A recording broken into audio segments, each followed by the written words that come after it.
오늘 말씀의 제목은 성령이 임했을 때 나타나는 열매들입니다. 오늘 특별히 약속한 성령이 임했을 때 어떤 일들이 일어나는가 살펴보면서 오늘 내가 성령의 인도를 받고 있는 사람인지 아니면 여전히 옛사람 육신에 따라 살아가고 있는 사람인지 오늘 이 말씀에 따라 점검하고 분별하는 이 시간이 되었으면 좋겠습니다. 더 나아가 우리 교회가 성령이 역사하는 교회인지 아니면 육신에 따라 살아가는 사람들로 가득 차 있는지 오늘 말씀에 따라 살펴보면서 우리 교회가 성령의 인도함을 받는 교회가 되기를 우리가 꿈꾸고 사모하고 정말 우리가 열심을 내야 될 줄 믿습니다. 사도행전 2장 1절 이하에 보면은 오순절날 성령이 강림하십니다. 성령이 강림하자 성령님이 그들의 입을 주장하사 그들로 하여금 각국 나라의 언어들로 하나님의 큰 일, 예수 그리스도를 통하여 구원을 이루시는 하나님의 큰 일을 말하게 하십니다. 그것은 사도행전 1장 8절에 승천하시기 전에 예수님이 하신 말씀의 성취예요. 1장 8절에 뭐라고 그래요? 성령이 너에게 임하며 너희가 권능을 받고 예루살렘과 온 유다와 사마리아와 땅끝까지 이르러 내 증인이 되리라. 성령이 임하면 증인의 삶이 전도하는 역사가 일어난다고 했어요. 그 말씀처럼 사도행전 2장에 성령이 딱 임하니까 그들이 각국 나라의 언어, 방언으로 하나님의 큰 일을 행하는, 큰 일을 말하는 그런 놀라운 일들이 벌어지게 됩니다. 자, 그런데 성령이 임하면 이렇게 예수님의 부활의 증인, 전도하는 일들만 있느냐? 그렇지 않다는 거예요. 성령이 임하면 우리의 삶이 변한다는 거예요. 우리의 가치관이 바뀌고 우리의 소망이 바뀌고 어떻게 삶을 살아가야 되는지 삶의 방향성이 바뀌는 그런 일들이 우리의 삶 가운데 나타난다는 거예요. 그래서 오늘 본문을 통해서 정말 나는 삶 속에서 성령의 인도함을 받고 있는 삶을 사는가? 아니면 옛사람 믿기 전에 세상 사람들이 살듯이 내가 살아가고 있는가? 오늘 이 말씀을 통해서 우리의 모습을 돌이켜봐야만 한다는 거죠. 이런 성경을 통해서 정말 이 성경이 중요한 이유는 다른 게 아니에요. 나의 영적 상태를 분별하는 거예요. 우리가 주의 이름을 부르지만은 말로만 주의 이름 부를 수 있거든요. 정말 성령에 의해서 예수님을 주라고 고백하지 않을 수가 없는데 성령이 임했기에 예수를 주라고 고백하는데 정말 그것이 입술로만 하는 것인지 아니면 내 삶을 통해 예수님의 주님 되심을 정말 고백하면서 살아가고 있는지 우리의 삶의 모습을 오늘 이 성경이 우리들에게 가르쳐주는 거예요. 그래서 이 말씀을 통해서 이 모습이 있으면 성령님 감사해요. 더욱더 성령 충만케 해주세요. 그러나 반면에 이 모습이 없으면 둘 중에 하나인 거예요. 내가 성령을 받지 않았음에도 불구하고 받았다고 착각하든지 아니면 내가 성령이 내 안에 있음에도 불구하고 여전히 옛사람 육체의 소욕이 강력하게 나를 사로잡고 있든지 둘 중에 하나예요. 성령이 임하면 오늘의 이 모습이 나의 삶의 몸된 교회에 나타난다는 사실을 우리가 정말 생각하고 오늘 이 말씀을 통해 우리의 영적 상태를 비춰보는 이 시간이 되었으면 좋겠습니다. 무엇보다도 성령이 임하면 여러 가지 열매들을 우리가 나타나게 되는데 열매를 보기 전에 어떤 일이 먼저 벌어지는가 정말 42절에서 우리에게 가르쳐주고 있는데요. 42절 같이 한번 읽겠습니다. 그들이 사도의 가르침을 받아 서로 교제하고 떡을 떼며 오로지 기도하기를 뭐 한다고 그래요?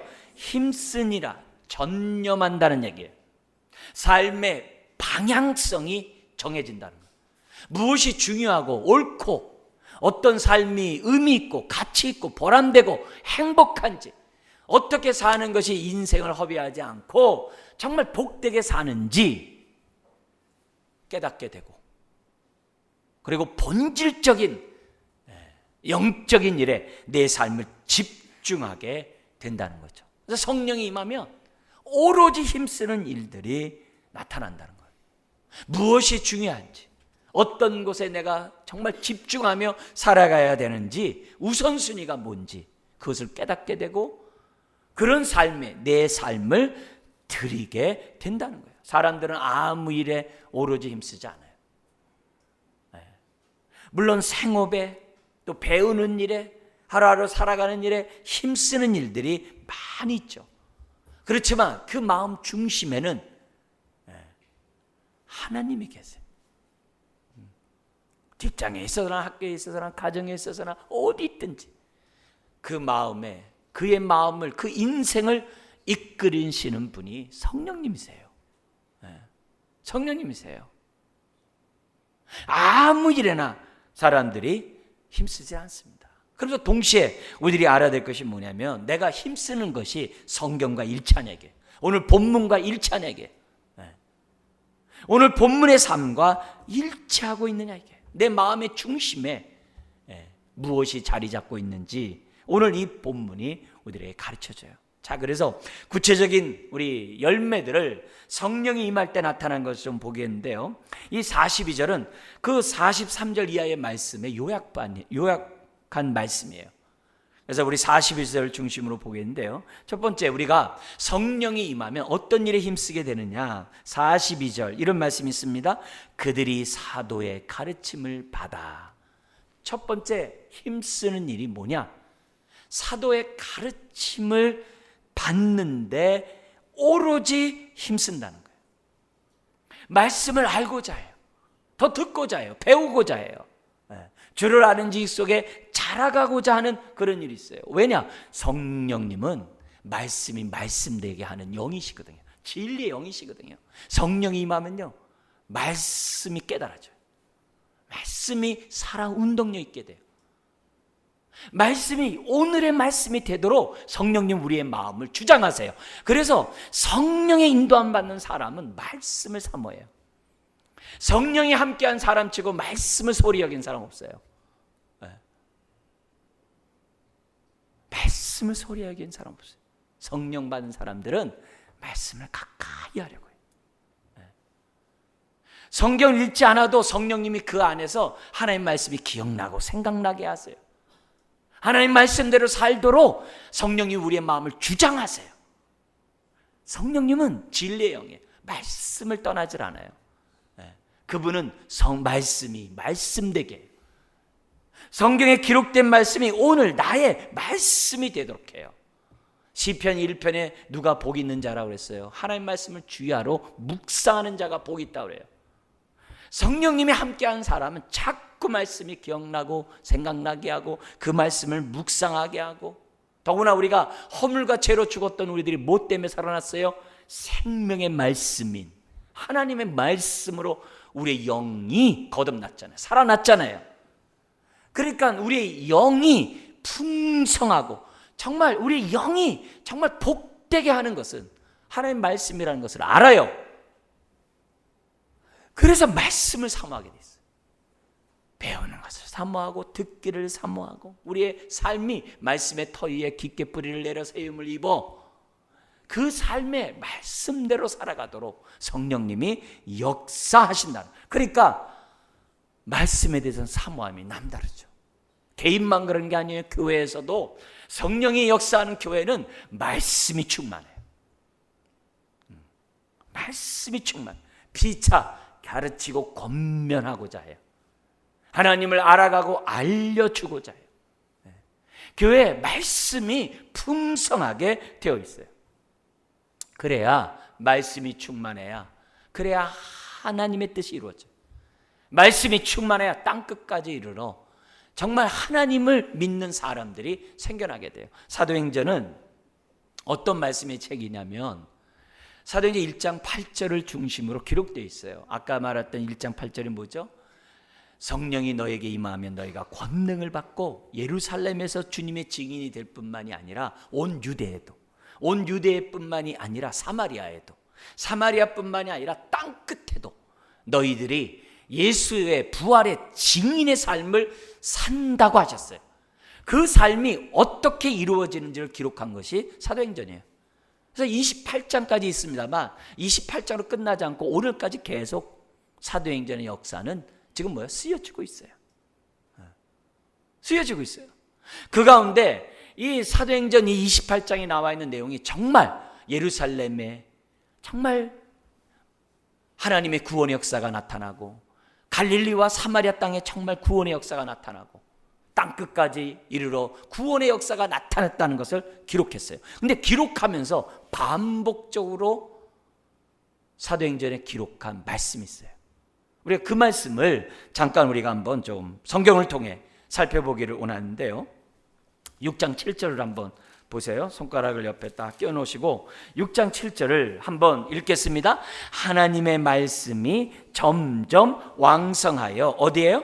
예루살렘에 있는 제자의 수가 더 심히 많아지고 허다한 제사장의 무리도 이 도에 복종하니라. 이 말씀에 복종하니라. 여러분, 지금 예루살렘에 이미 6장은 뭐냐면은 2장에서 3,000명이 세례를 받았어요. 베드로의 설교로.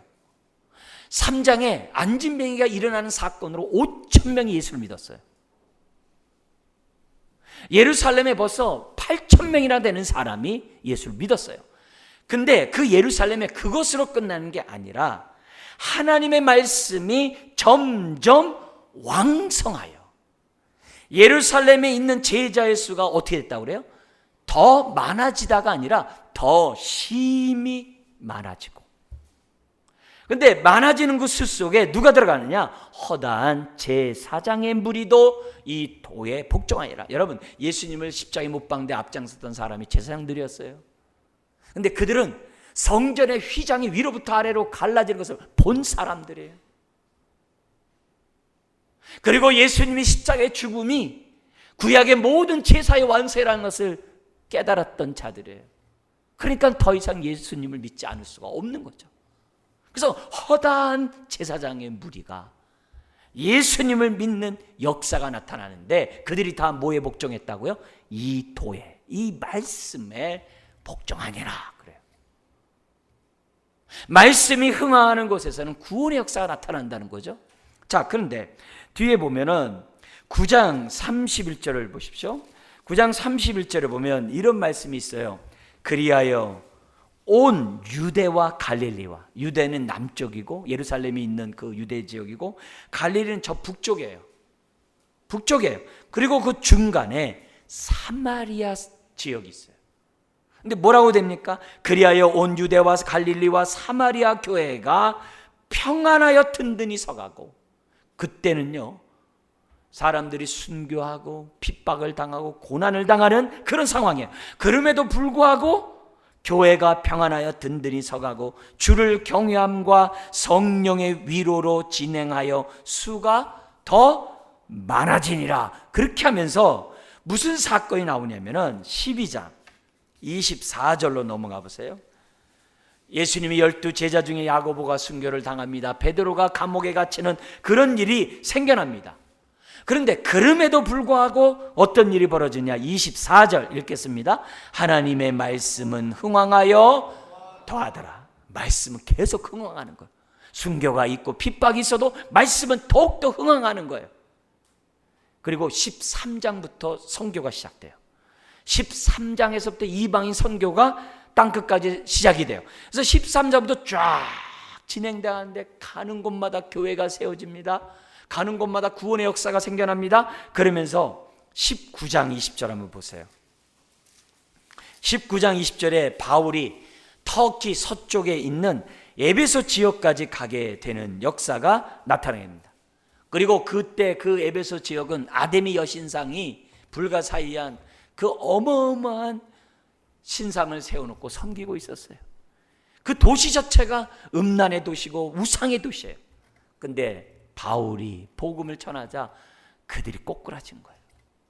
그들이 세례를 받고 주님 앞에 나오는 역사가 나타나고, 심지어 뭐야? 그 밑에서 먹고 살던 사람들이 다 뭐예요? 다 파산을 하게 되고, 우상 물건을 먹고 사던 사람들 있잖아요. 심지어는 마술을 행하는 많은 사람들이 책을 다 모아다가 다 뭐에 불태워버리고. 어떤 일이 벌어졌냐? 20절 19장 20절 읽겠습니다. 이와 같이 주의 말씀이 힘이 있어 흥왕하여 세력을 얻으니라. 여러분, 성령이 임하면 말씀이 흥하게 돼 있어요. 말씀을 깨닫는 사람으로 가득 차고 말씀을 사모하는 자로 가득 차고 성령이 역사하는 교회는 하나님의 말씀이 왕성하게 됐어요. 개인도 마찬가지예요. 그 안에 말씀이 충만하게 돼 있어요. 육체의 소욕을 따라가는 게 아니라 성령의 소욕을 따라가는 사람들은 하나님의 말씀이 그 마음 신비에 아주 그냥 가득 기록되어 있어요. 그래서 성령님이 그 말씀을 기억나고 생각나게 하고 그 말씀이 내 발의 등이요 내 길에 빛이 되게 하고 그 말씀에 따라 위로받게 하고 샘을 얻게 하고 하나님의 돌보신 은혜를 덧입도록 성령이 역사해요. 성령이 임하자 첫 번째 뭐에 힘쓰게 됐다고요? 그들이 사도의 가르침을 받는데 오로지 힘쓰는 그런 역사가 나타나게 됐다는 거예요. 더구나 이 말씀이 얼마나 능력이 있는지 43절의 역사가 나타나요. 43절 한번 읽어볼까요? 사람마다 두려워하는데 사도들로 말미암아 기사와 표적이 많이 나타나니. 성경에 보면은 사도행전 그 3장에서도 요한과 베드로가 안진뱅이를 일으키는 사건이 나타나요. 이런 놀라운 기사와 표적들이 사도행전에 가득 일어납니다. 근데 왜 일어나게 했냐 이게. 마가복음 16장에 우리 주님이 뭐라고 하셨냐면 승천하시기 전에 내가 너희와 영원토록 함께 하는데 그 함께하는 증거로 너희들이 복음을 전할 때마다 기사와 표적을 나타나게 해주겠다고 그래요. 그래서 너희들이 전하는 그 말씀이 진리의 말씀이요 생명의 말씀이요 그 말씀이 하나님의 말씀인 것을 너희들의 이적과 표적을 통해서 사람들이 보게 해주시겠다고 그랬어요. 제자들에게 왜 기사와 표적이 나타난 거예요? 그들의 말씀이 말씀되도록, 말씀이 말씀되도록 하기 위해서 하나님이 이런 기사와 표적이 나타나도록 했다. 그러니까 제자들의 그 가르침이 뭐예요? 권세 있는 교훈이 되는 거예요. 예수님처럼 권세 있는 교훈, 서기관과 같지 않더라. 권세 있는 교훈이 되도록 하나님이 함께 하셨다는 거예요. 여러분, 우리 교회가 말씀이 충만한 교회가 되도록 사모해야 돼요. 여러분의 인생이 말씀이 충만하도록 흘러넘치도록 정말 성령의 인도를 받는 사람이 돼야 돼요. 날마다 육체의 소욕을 죽이고 날마다 정과 욕심을 죽이고 날마다 옛사람에서 사는 것들을 죽이고 우리가 뭐예요? 신령한 은혜 가운데 살아가는 사람이 돼야 돼요. 그래야 영혼이 잘 돼야 범사가 잘 되죠.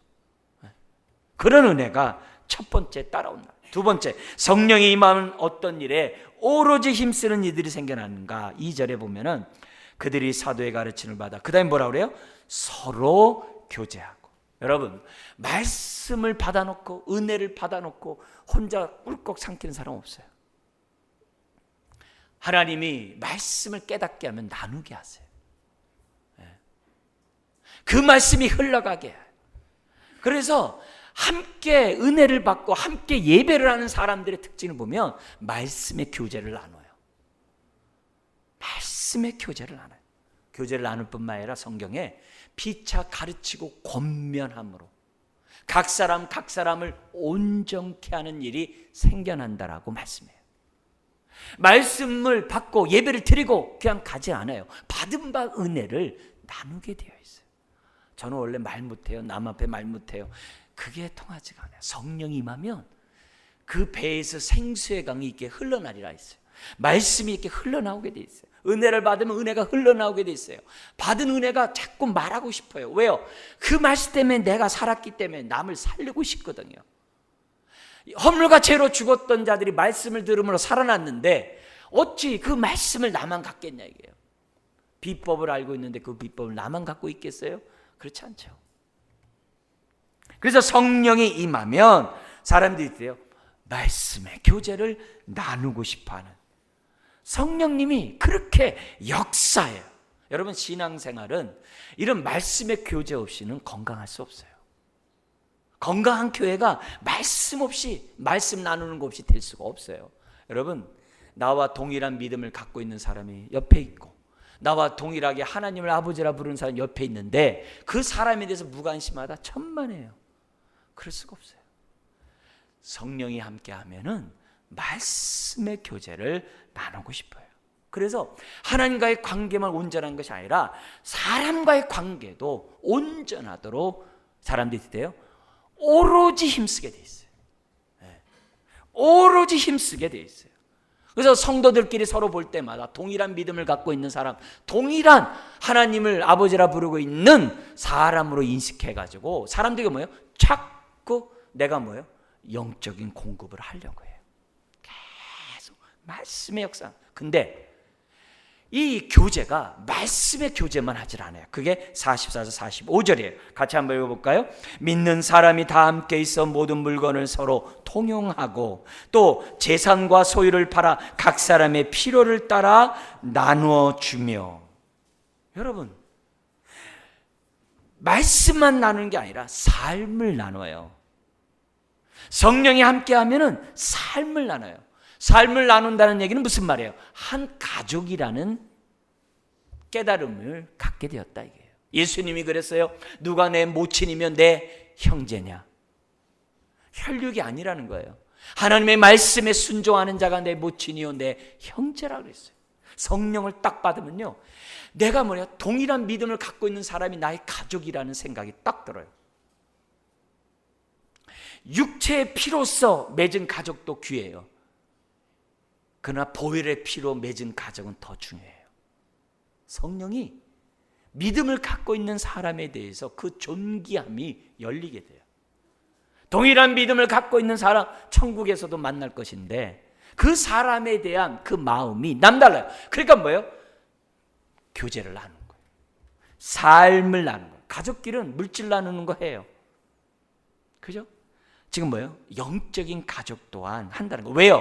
교제하다 보니까 그 사람의 기도 제목을 알아요. 형편을 알아요. 처지를 알아요. 그러니까 어떻게 돼요? 44절에 뭐예요? 모든 물건을 서로 통용하는 거예요. 이건 집을 오픈했다는 거예요. 이건 삶을 오픈했다는 거예요. 열었다는 거예요. 모든 물건을 서로 통용해요. 여러분, 옷을 통용하는 건요, 가족이 아니면 안 해요. 모든 물건 통용 아무에게도 하는 게 아니에요.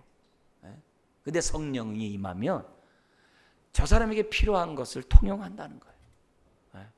모든 걸 통용하는 것으로 모자라서 45절에 뭐라 그래요? 재산과 소유까지 팔아가지고 각 사람의 필요를 따라 나눠줘요. 여기 필요는 뭐냐면 그 당시 먹고 살기 힘든 사람들을 이 안에 다 내포한 말이에요. 그 당시 예루살렘에 가난한 사람들이 너무 많아요. 너무 많은 거예요. 함께 예배하는 사람이 배를 굶고 와요. 그러니까 어떻게 돼요? 함께 굶을 수가 없는 거죠. 함께 예배하는 사람이 늘 남루한 옷만 입고 와요. 그래서 그걸 볼 수가 없는 거죠. 함께 예배하는 사람의 처지와 형편이 내가 도와줄 수가 있어요. 그러니까 어떻게 돼요? 통용하고 통용도 안 되니까 어떻게 돼요? 자기 소유와 재산을 팔아가지고 먹고 살 수 있도록, 뛴 일을 갖다 해결할 수 있도록, 구제하는 일에 힘쓸 수 있도록 사람들이 이렇게 뭐예요? 나누어졌다라고 기록되어 있어요. 여러분, 예나 지금이나 물질을 움켜잡으려고 해요. 이 세상은 돈이냐 하나님이냐 두 신밖에 없어요. 우상은 돈이에요. 탐심은 우상이라 그랬어요. 다 돈이냐 하나님이에요. 더구나 자본주의 속에서는 돈이 우상이고 돈이 하나님이에요. 이런 속에서 사람들이 어떻게 돼요? 움켜잡지 않고 나눠준다? 움켜잡지 않고 도와준다?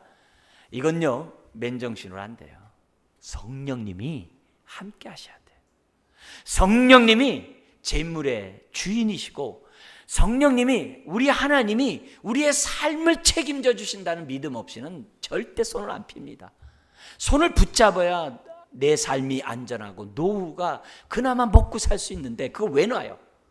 근데 그것은 하나님이 돌보시는 인생이 아니라는 거예요. 하나님이 돌보신다는 것을 믿으면 나눈다는 거예요. 이거 성령 없이 돼요? 여러분들이 남을 구제하고 선교비를 보내고 여러분들이 헌금하고 또 11조를 한다? 그 제정신으로 됩니까? 세상 사람들 보면 다 미쳤다고 그러죠. 어떻게 11조를 드립니까? 말도 안 되죠. 근데 성령님이 하시거든요. 왜요? 부와 귀가 주께로 말미암은 것을 믿기 때문에, 하나님이 나의 삶에 선한 목장을 믿기 때문에 하거든요. 근데 또 살아가거든요. 살아갈 뿐만이 아니라 남을 도와줄 수 있는 통로가 되거든요. 그걸 우리들이 뭐예요? 삶 속에서 경험해야 된다. 그러니까 그 당시 초대교회 성도들이 말씀만 나누는 게 아니라 자기의 모든 물건을 나누고 심지어는 자기의 재산과 소유를 팔아서 가난한 자들과 함께 밥을 먹는 그런 일들이 생겨나게 된다. 그런데 이것이 공산주의처럼 분위기에서 막 억지로, 그게 아니에요. 자원함으로 자발적으로 기쁨 가운데 하나님의 말씀의 은혜를 나누다 보니까는 물질의 나눔이 따라오게 되었다는 거예요. 여러분, 전도하고 여러분 예수 믿으라고 하면은요, 제일 많이 안 믿겠다 하면서 하는 말이 뭐예요? 나 예수 믿는 사람에게 돈 뜯겼다는 거예요. 예수 믿는 사람에게 돈 손해봤다는 거예요. 그 얘기가 너무 많아요. 그러니까 뭐예요? 우리가 전하는 말씀에 관심이 없는 거예요. 근데 자기의 모든 물건을 통용하고 소유와 재산을 팔아 가난한 자에 주니까 사람이 되대. 저 사람 이기적이지 않네? 저 사람 어떻게 저렇지? 움켜잡지 않네? 이기적이지 않기 때문에 그 사람이 예수 믿으세요 그러면 귀를 기울이는 거예요. 내가 이기적이면서 예수 믿으세요, 당신이나 잘 믿으세요 그러죠. 누가 믿겠어요? 저라도 안 믿겠어요. 그렇게 하면 그게 아닌 거죠.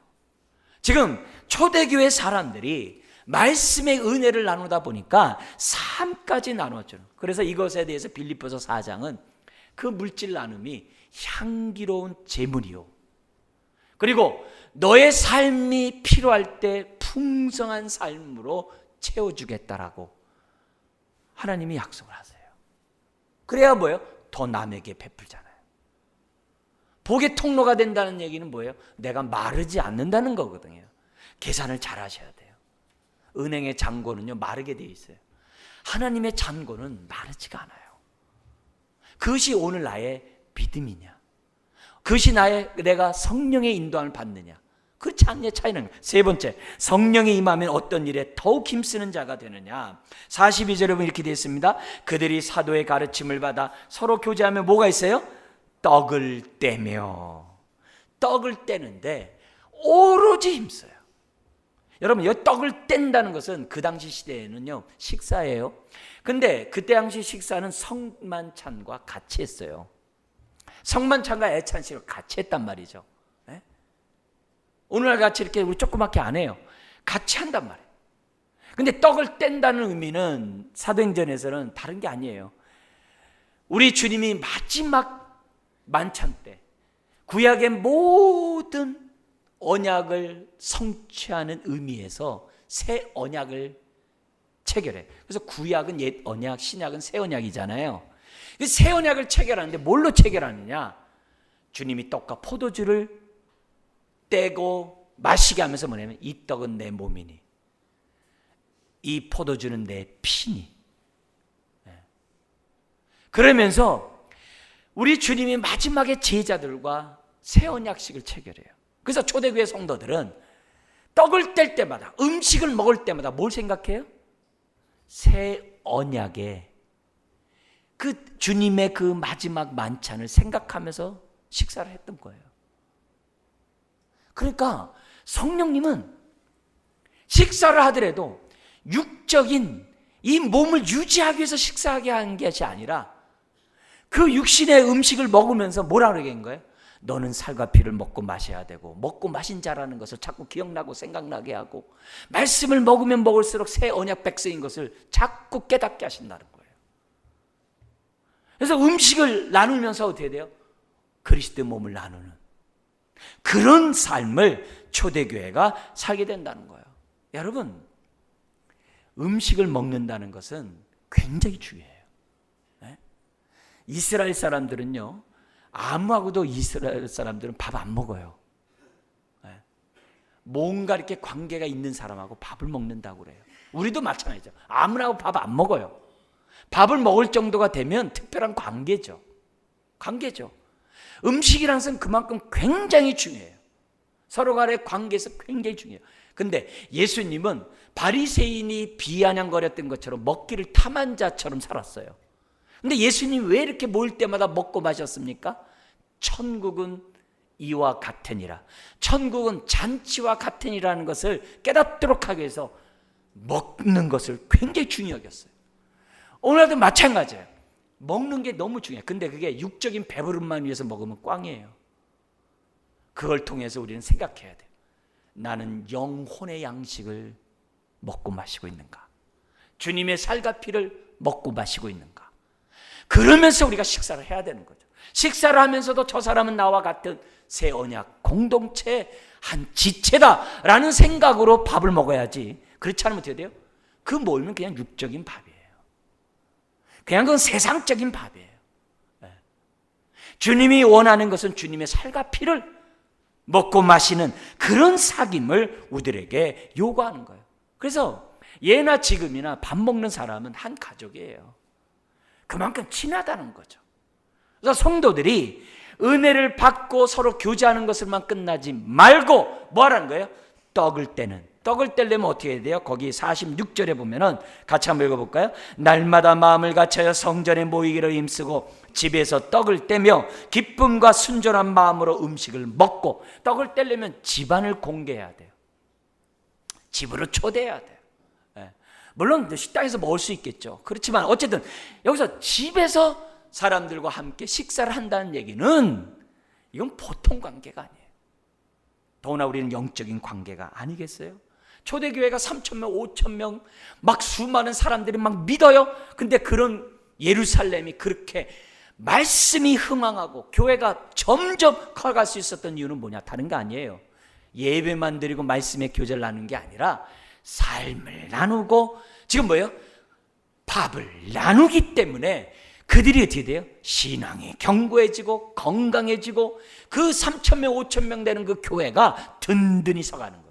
여러분 소그룹이 없으면, 여러분 이렇게 떡을 떼는 것이 없으면 친밀해지지가 않아요. 그런 의미에서 밥을 먹는 것이 중요해요. 우리 교회 점심시간에 밥을 먹어요. 육신에 배부르면서 밥 먹으면 꽝이에요. 한 끼 떼우고 해서 먹는 거 꽝이에요. 그게 아니라 하나님 여기서 먹는 식사가 천국 잔치에서 함께 먹을 그날을 기대합니다. 여기 있는 사람들이 천국 잔치에 다 들어가서 우리가 주님의 살과 피를 먹을 수 있는 잔치가 되게 해주옵소서라고 기도하면서 먹어야 그게 성령이 원하시는 식사죠. 그걸 하는 거예요. 네? 여러분 정말 오늘 우리들이 신앙생활에서 우리 애가 건강하려면 이런 소그룹 속에서 우리가 뭐예요? 함께 먹고 마시는 그런 일이 있어야 돼요. 자, 그런데 이처럼 떡을 뗄 때도 그냥 떡을 떼는 게 아니라 기쁨과 순전한 마음으로 음식을 먹어야 돼요. 그게 성령님이 하세요. 여기 순전한 마음은 단순한, 복잡하지 않은, 계산적이지 않는, 내가 2번 초대했는데도 한 번도 초대 안 하네, 나 다시 너랑 안 해, 그런 거 말고 원래 있는 사람이 주는 거거든요. 은혜가 있는 사람이 주는 거거든요. 왜 초대를 하겠어요? 하나님의 은혜를 나눌 게 있으니까 초대를 하는 거죠. 믿는 자는 그 배에서 생수의 강이 흐르기 때문에 가난한다고 못한다고 천만에요. 은혜가 있으면 하는 겁니다. 초대는 돈 있어서 하는 게 아니에요. 은혜가 있으면 하는 거예요. 그래서 46절에 뭐라고 그래요? 날마다 마음을 갖춰서 성전에 모이기를 힘쓰고, 이게 전제가 돼야 돼요. 이게 먼저 있어야 돼요. 즉 성전에 모이기를 힘쓰니까 뭐가 돼요? 은혜가 있잖아요. 은혜가 있으니까 가정에서도 뭐가 있는 거예요? 은혜가 있는 거예요. 만약에 은혜가 없이 밥만 먹어보세요. 그건 사적인 모임이에요. 그 모임은 세상적인 모임으로 흐르기가 쉬워요. 그냥 밥만 먹어 끝나고 그냥 서로 인간관계만 좋아질 뿐이에요. 네 편 내 편 내는 거예요. 여러분 그런 거 아니에요. 성령님이 원하시는 것은 먼저 은혜를 받고 은혜를 나누는 가운데 떡을 떼야 한다는 거예요. 그래야 그 모임이 사적인 모임이 아니고 공적인 모임이 되는 거고, 육적인 모임이 아니라 영적인 모임이 되는 거예요. 여러분 오늘 정말 내가 성령의 사람인지 아닌지를 정말 봐야 돼요. 순전한 마음으로 정말 내가 식사를 대접하고 있는지, 함께 교제를 나누고 있는지. 자, 근데 이런 것도 무늬만 있으면 안 돼요. 무늬만 있었던 교회가 고린도 교회예요. 고린도 교회가 무늬만 있어요. 성찬식을 하는데 무늬만 있어요. 그래서 바울이 막 직격탄을 날려요. 너희는 그리스도 몸인 성전을 더럽히는 자다. 성령이 정말 예수님이 성령 안에서 하나가 되었는데 그 몸을 갖다가 너희는 막 나눈도다 하면서 바울이 고린도 교회는 얼마나 혼내는지 몰라요. 너희들이 성령의 9가지 열매가 있다고, 저희 은사가 있다고, 신유 은사가 있고 방언 은사, 예언 은사 있다고. 너희들은 육에 속한 자야, 어린아이야, 젖이나 먹는 자야. 너희는 성령의 인도를 받는 사람이 아니야. 막 그러는 거예요. 왜 그랬냐면은 성찬식을 하는데 밥이라고 그랬잖아요. 나중에 온 사람이 밥이 없네요. 근데 알고 보니 저쪽에서 한 그룹이 밥을 갖고 있는 거예요. 그 밥인데 좀 나눠 좀 주세요. 그러니까 이거 우리 사람 아직 안 왔어요. 누구 거 밥 맡아놨어요. 이런 식으로 하는 거예요. 근데 밥을 맡아놓으니까 뭐냐, 많이씩 맡아놨을 수도 있겠죠. 그죠? 그러니까 어떻게 돼요? 나 좋은 사람이 말마다 빼고 없고 힘없는 사람 밥도 굶는 거예요. 그런 일들이 교회 안에 생기니까 바울이 직격탄을 날린 거예요. 문의는 있는데, 떡을 떼는 문의는 있는데 성령의 인도 속에 하는 게 아니에요. 은혜가 없어요. 그러니까 어떻게 돼요? 자기 배부터 채우는 거예요. 우리 사람부터 배 채우는 거예요. 그게 무슨 성령의 교회예요? 그게 무슨 떡을 떼는 게, 그게 무슨 성만찬이에요? 그게 무슨 살과 피를 먹고 마신 자예요? 말도 안 되죠. 남은 배고픈데 나는 배부르고. 그게 아니라는 거죠. 그래서 우리들이 정말 성령의 인도함이 있다고 한다면 모든 게 다 자연스러워요. 넷째, 성령이 임하면 어떤 일에 힘씁니까? 42절 다시 보면은 오로지 기도하기를 힘쓰니라. 성령을 받으면요, 기도가 열려요. 여러분, 육적인 호흡이 이 숨을 통해서 생명이 유지돼요. 이 영혼이 유지되려면 영혼이 숨을 쉬어야 돼요. 그것이 기도예요. 여러분, 숨 쉴 때 느끼면서 숨 쉽니까? 그럼 큰일 나죠. 얼마나 참 몸이 안 좋으면 느끼겠어요. 기도 의식하면서 기도하면요, 그거 얼마나 힘들겠어요. 기도 마지못해 하고, 기도 밥 먹을 때나 하고, 뭐 기도 뭐 그냥 어쩌다 하고, 그거 얼마나 그 영혼이 힘들겠어요. 생각해 보세요. 숨은 자연스러워야 되는 거예요. 기도는요, 자연스러워야 돼요. 그냥 자연스럽게 하나님과의 교제가 이루어져야 되고, 자연스럽게 정말 내가 일터에 있거나 학교에 있거나 가정에 있거나 어디 있거나 그냥 하나님과 그냥 할렐루야 땡큐 아멘 하면서 그냥 주님 하면서 그냥 편안하게 기도가 이루어지게 돼 있어요. 그래서 성령이 임하면 다 기도에 힘써요. 지금 오순절날 성령 받았을 때 그들이 10일 동안 뭐 했어요? 오로지 기도에 힘쓰니라 그랬잖아요. 그래서 충만하고자 기도하게 돼 있어요. 큰 소리를 하든 작은 소리를 하든 그게 중요한 게 아니라 그 마음 중심이 간절하다는 거예요. 소리 내고 안 내고가 중요한 게 아니라 그 마음에 정말 그 기도하고 싶어하는 그 열망이 아주 그냥 아주 간절하다는 거예요. 억지로 마지못해 그러진 않아요. 숨은 그렇게 쉬는 게 아니에요. 사도행전의 역사가 놀랍게 땅끝까지 복음의 역사가 나타나요. 뭐 때문에 가능한 거예요? 기도 때문에. 불가능한 일들이 기도 때문에 가능한 거예요. 그 일을 사도행전이 지금 쫙 설명해요. 예수님은 40일 금식 기도를 시작해가지고 십자가에서 기도로 끝났어요. 예수님은 하루를 시작할 때 마가복음 1장에 보면 새벽 미명에 일어나서 기도하고 하루를 진행했어요. 예수님은 습관을 쫓아 기도했다고 그랬어요. 성경에. 그 당시 초대교회 제자들도 사도행전 3장에 보면은 제9시에 예루살렘 성전에 올라가. 왜? 기도 시간이거든요. 9시, 12시, 3시. 하루 3번 기도 시간에, 정한 시간에 그들은 올라갔거든요. 기도하기를, 성령이 임하면 하나님과의 깊은 교제를 하는 거예요. 일하면서도 교제하고, 공부하면서도 교제하고, 하루하루 살아가면서 교제. 여러분, 억지로 숨 쉬는 일이 없어요. 억지로 기도한 일이 없어요. 오늘 내가 성령의 사람인지 아닌지를 봐야 돼요. 다섯 번째, 성령이 임하면 어떤 일이 벌어지느냐. 46절 48절에 보면 이런 말씀이 있어요. 날마다 마음을 같이하여 어디에 모이기를 힘써요? 성전에 모이기를 힘쓰고. 여러분, 성령 받으면요, 교회 오는 걸 되게 사모해요. 되게 좋아해요. 그냥 와요. 저도 고등학교 때 이 교회를 이렇게 가면서 이게 왠지 모르게요. 학교를 끝나고 집에 갈 때 그냥 집에 안 가요. 꼭 교회 가서 자기가 뭔데 한 바퀴 돌아보고 이렇게 앉아가지고 의자에 앉아서 기도하고 가요. 자기가 뭔데. 그냥 그게 매일매일 그래요. 교회 가는 거를 사모해요. 좋아해요. 더구나 예배를 사모해요. 성전에 가서 뭐 딴 거 하겠어요? 예배하잖아요. 예배를 사모하는 일이 성령 받으면 그게 열려요. 일이 아니에요, 예배가. 뿐만이 아니라 47절에 하나님을 찬미해요. 이 찬미는 뭐예요? 삶 속에서 나타난 찬미예요. 성령에 따라 기도하고 물건을 서로 통용하고 교제하고 집집마다 가면서 떡을 떼고 순전한 마음으로 음식을 먹고 막 되어지는 일들 막 보니까 어떻게 돼요? 할렐루야 할렐루야, 삶의 찬미가 이루어지겠죠. 그러니까 이런 예배뿐만 아니라 삶 전체가 뭐예요? 예배가 되는 거예요.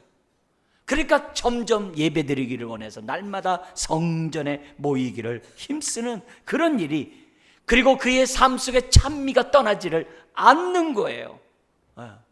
않는 거예요. 그러니까 어떤 일들이 벌어지는 거예요? 47절이 벌어지는 거예요. 같이 한번 읽어볼까요? 하나님을 찬미하며 또 온 백성에게 칭송을 받으리. 주께서 구원받는 사람을 날마다 더하게 하시니라. 여러분, 남에게 인색하지 않고 베풀고 남에게 할렐루야 하고 남에게 덕을 주고 자기 것을 통용하고 막 이렇게 하는데, 심지어 기적과 막 표적이 나타나고 막 이러는데 사람들에게 칭송 받겠어요, 안 받겠어요? 받죠. 받죠. 칭송을 받으니까 그들이 믿겠어요, 안 믿겠어요? 믿죠. 근데 여기서 중요한 게 뭐냐면 주께서 더하신다는 거예요. 여기서 우리가 알아야 될 것이, 물론 모든 게 하나님의 일이에요. 그렇지만 성령에 따라 순종하면은 다 모든 게 주님이 다 하세요. 배후에서요.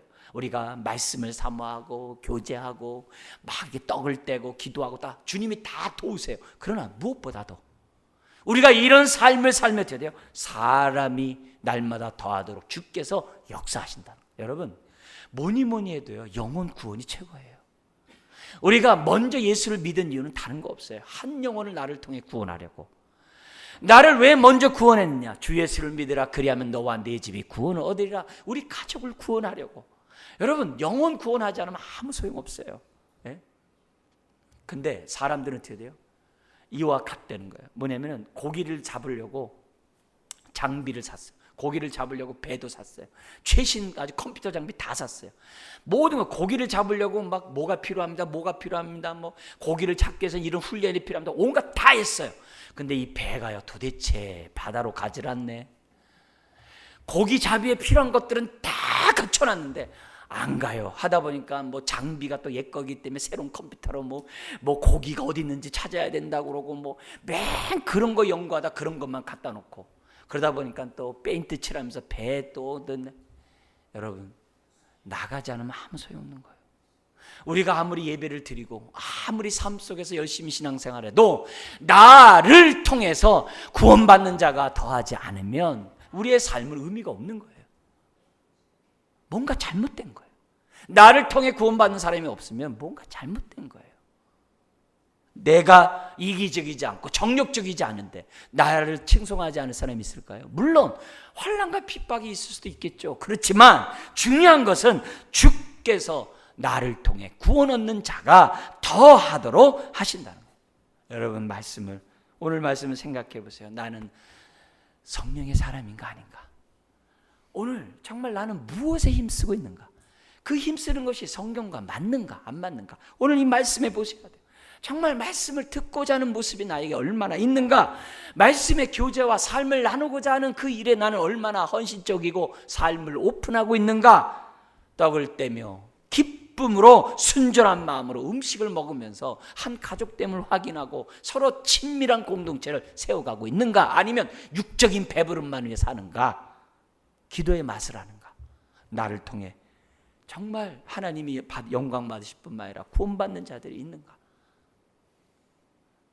내 자신이나 우리 교회가 이 말씀에 비추어서 정말 MRI 쫙 보듯이 한번 낱낱이 보셔서 어디에 문제가 있는지 보고 성령의 사람 되시기를, 또 그런 교회를 세워가기를 주의 이름으로 축원합니다. 기도하겠습니다. 하나님 아버지, 그 몸된 교회를 통하여